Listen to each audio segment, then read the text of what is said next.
भाषा Hindi academy YouTube channel में आप सबका स्वागत है। मैं हूं आपका मोहम्मद ताहिर पाशा, पूर्व गोदावरी जिला हिंदी अध्यापक और आंध्र प्रदेश राज्य संसाधक। अच्छा, हम इस वीडियो के माध्यम से व्याकरणांश सर्वनाम के बारे में जानकारी प्राप्त करेंगे, ताकि सर्वनाम के संबंध में आने वाली सभी विषयों को आपके सामने उदाहरण के साथ रखने की कोशिश करूंगा। सभी जनों से मेरा सविनय प्रार्थना है कि आप भाषा हिंदी एकेडमी मेरी चैनल को सब्सक्राइब करें और लाइक करें, शेयर करें और बेल आइकन को दबाना ना भूलें, ताकि मेरे आने वाली वीडियो की जानकारी आपको पहले ही मिल सके। अच्छा, हम अभी वीडियो के सामने प्रवेश करेंगे। इस वीडियो में माध्यम से हम यहाँ पर जानकारी प्राप्त करेंगे कि सर्वनाम क्या होता है, इसके बारे में जानकारी प्राप्त करेंगे। अच्छा देखिए, सर्वनाम सर्वनाम किसे कहते हैं? सर्वनाम को अंग्रेजी में प्रोनाउन कहते हैं। सर्वनाम, इसमें भी अर्थ हमें प्रस्तुत है। इसमें देखने से यह देखिए, सर्वनाम किसे कहते हैं, इसकी जानकारी हम प्राप्त करेंगे। सर्वनाम को अंग्रेजी में प्रोनाउन कहते हैं। संज्ञा के स्थान पर प्रयोग किए जाने वाले शब्द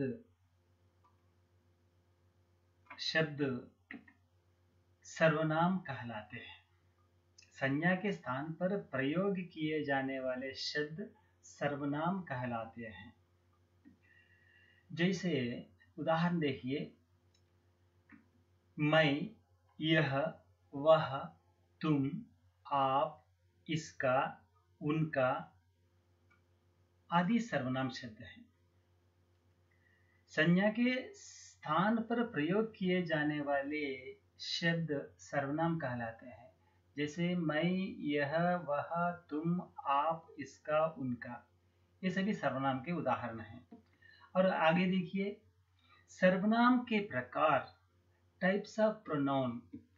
देखिए, सर्वनाम 6 प्रकार के होते हैं। ये यहाँ देखिए, पहला है सर्वनाम के प्रकार के अंतर्गत पहला सर्वनाम है पुरुषवाचक सर्वनाम, इसे पर्सनल प्रोनाउन कहते हैं। दूसरा है निजवाचक सर्वनाम, पर्सनल प्रोनाउन कहते हैं, निजवाचक सर्वनाम।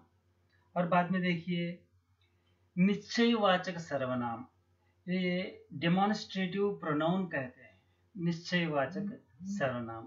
और चौथा है अनिश्चयवाचक सर्वनाम, इंडेफिनिट प्रोनाउन। और देखिए, पांचवा है संबंधवाचक सर्वनाम, रिलेटिव प्रोनाउन कहते हैं। और अंत में छठवां प्रकार है प्रश्नवाचक सर्वनाम, इंट्रोगेटिव प्रोनाउन कहते हैं। सर्वनाम के 6 भेद हैं। पहला है पुरुषवाचक सर्वनाम, दूसरा है निजवाचक सर्वनाम, और तीसरा है निश्चयवाचक सर्वनाम, और चौथा है अनिश्चयवाचक सर्वनाम, और पांचवा है संबंधवाचक सर्वनाम, और अंतिम छठवां प्रकार है प्रश्नवाचक सर्वनाम। अब एक एक के बारे में हम जानकारी प्राप्त करेंगे। पहला है पुरुषवाचक सर्वनाम, इसे पर्सनल प्रोनाउन कहते हैं। इसे किसे पर्सनल प्रोनाउन कहते हैं, पुरुषवाचक सर्वनाम कहते हैं, इसका विवरण देख लीजिए। बात कहने वाला यानी वक्ता अपने लिए सुनने वाला माने श्रोता के लिए और अन्य लोगों के लिए जिन शब्दों का प्रयोग करता है, सुनने वालों के लिए, अन्य व्यक्तियों के लिए जो शब्दों का प्रयोग करता है वक्ता, उन्हें पुरुषवाचक सर्वनाम कहते हैं। उदाहरण देखिए, मैं जा रहा हूं, मैं जा रहा हूं। दूसरा देखिए, तुम बैठो, वक्ता मैं हूं, सुनने वाला दूसरा वहां पर है, वो श्रोता है। और तीसरा देखिए, वह कल आएगा, वह कल आएगा। यह है पुरुषवाचक सर्वनाम के उदाहरण। दूसरा देखिए निजवाचक सर्वनाम। निजवाचक सर्वनाम के बारे में देखिए, यहाँ पर किसे निजवाचक सर्वनाम कहते हैं? इस सर्वनाम से कर्ता के अपनेपन का बोध हो, अपनेपन का बोध होता है, अर्थात जो सर्वनाम शब्द निज या स्वयं के लिए प्रयोग किए जाते हैं वे निजवाचक सर्वनाम कहलाते हैं। ध्यान से देखिए, इस सर्वनाम से कर्ता के अपनेपन का, जो करने वाला है अपने लिए का बोध होता है, अर्थात जो सर्वनाम शब्द निज स्वयं के लिए प्रयोग किए जाते हैं वे निजवाचक सर्वनाम कहलाते हैं। जैसे उदाहरण देखिए, पहला उदाहरण, मैं स्वयं स्कूल चला जाऊंगा। मैं स्वयं स्कूल चला जाऊंगा।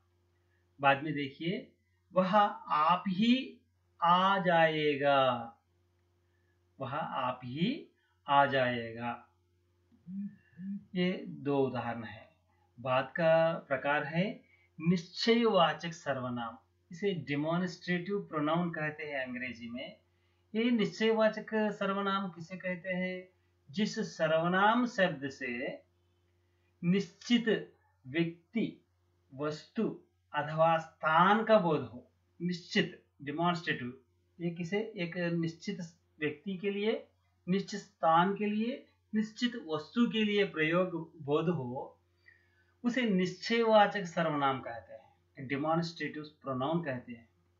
जैसे उदाहरण देखिए, पहला, यह मेरा भाई है। यह मेरा भाई है। यह निश्चित व्यक्ति बताते हुए कहते हैं यह मेरा भाई है। बाद में देखिए, ये पुस्तकें राहुल की हैं। यह पुस्तकें राहुल की हैं, या निश्चित ये पुस्तकें राहुल की हैं। और देखिए तीसरा, वह लाल किला है। एक वस्तु को दिखाकर, इमारत को दिखाकर बोलने लगता हूं, वह लाल किला है। वह लाल किला है। यह चामीनार है, ऐसा बोलते हैं। और देखिए बात का, ये देखिए चौथा, अनिश्चयवाचक सर्वनाम। अनिश्चय, इनडेफिनिट प्रोनाउन कहते हैं अंग्रेजी में। अनिश्चय, इसमें निश्चितता नहीं होती है। निश्चितता जिसको दिखाते हुए कहते हैं, यहाँ अनिश्चय। ये देखिए उदाहरण, जिस सर्वनाम शब्द से किसी निश्चित व्यक्ति, वस्तु, स्थान का बोध ना हो। किसी व्यक्ति का बोध नहीं होता है, किसी स्थान का बोध नहीं होता है, या निश्चित वस्तु का बोध नहीं होता है, उसे अनिश्चयवाचक है। निश्चयवाचक सर्वनाम के अंतर्गत निश्चित व्यक्ति को बताता है, लेकिन यह अनिश्चय, निश्चित व्यक्ति की, वस्तु की, स्थान के बोध ना हो, उसे अनिश्चयवाचक सर्वनाम कहते हैं। उदाहरण देखिए, जैसे बाहर कोई आया है। कोई निश्चित व्यक्ति नहीं है, कोई व्यक्ति आया है, वह बाहर कोई आया है। बाहर कोई आया है। कोई देख रहा है। देखिए, पानी में कुछ गिर गया है। पानी में कुछ गिर गया है। कुछ निश्चित को बताए नहीं, निश्चितता नहीं होती है, अनिश्चितता होती है।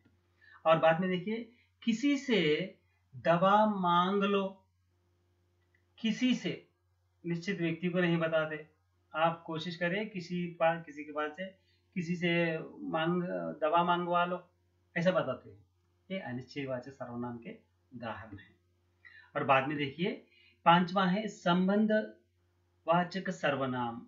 ये रिलेटिव प्रोनाउन बोलते हैं, संबंधवाचक सर्वनाम। पांचवा, इसे जिस सर्वनाम शब्द द्वारा किसी एक व्यक्ति, वस्तु, घटना इत्यादि का दूसरे व्यक्ति, वस्तु, घटना से संबंध ज्ञात हो, उसे संबंधवाचक सर्वनाम कहते हैं।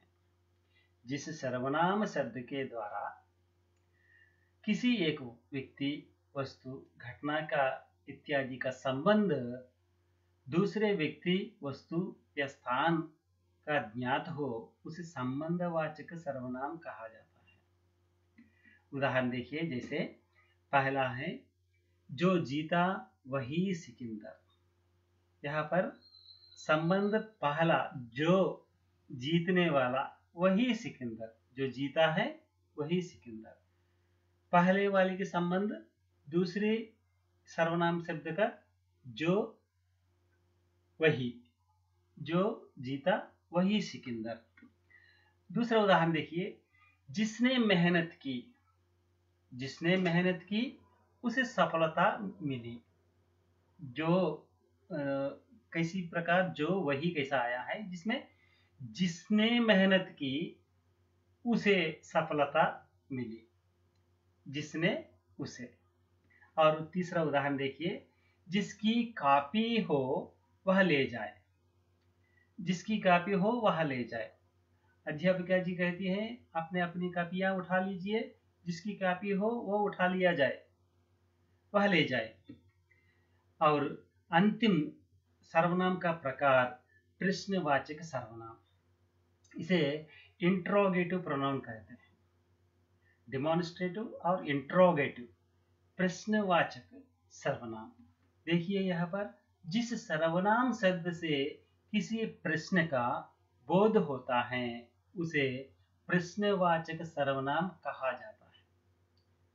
जिस सर्वनाम से प्रश्न का बोध होता है, कोई मांगना, पूछना, कोई समाचार इकट्ठा करना के संबंध में प्रयुक्त होने वाले सर्वनाम को प्रश्नवाचक सर्वनाम कहा जाता है।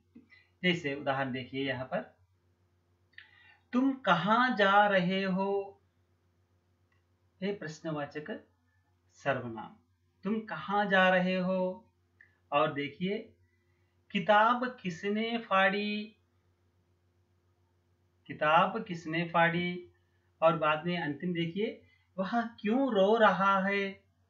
ये ऐसे उदाहरण हैं। अच्छा, आप